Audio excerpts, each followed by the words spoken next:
Mon nom est Alimatou, j'ai 20 ans et je viens de valider ma première année en développement et exploitation de parcs informatiques au CNAM. J'ai commencé une première année à l'université Sorbonne Paris-Nord. Par la suite, je me suis rendu compte que la formation était un peu généraliste. Pour cela, j'ai décidé de poursuivre au CNAM. Là, c'est plus professionnalisant et ça m'a permis de monter en compétences en informatique grâce au stage que j'ai effectué.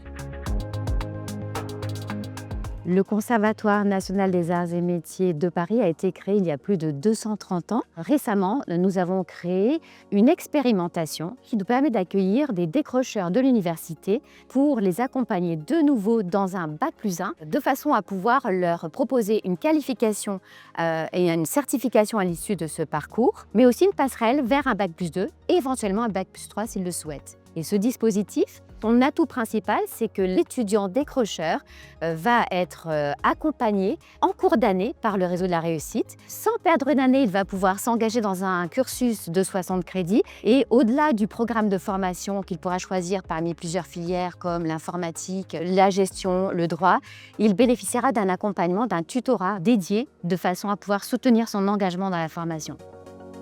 Je m'appelle Johan, j'ai 19 ans et je suis actuellement étudiant au CNAM en formation Dust et OSI. Lors de l'obtention de mon bac, j'ai entamé une première année en licence informatique à la fac. Malheureusement, le cadre de la fac, ça m'a pas trop plu. Donc j'ai décidé de me réorienter. Lors de mes vœux Parcoursup, j'avais mis de tout. J'avais mis des licences, des BUT en informatique, ainsi que des écoles. Donc malheureusement, j'ai été pris seulement qu'à des licences. Ça m'avait pas laissé trop de choix, donc je suis parti en fac. Et puis après, je me suis redirigé vers le CNAM.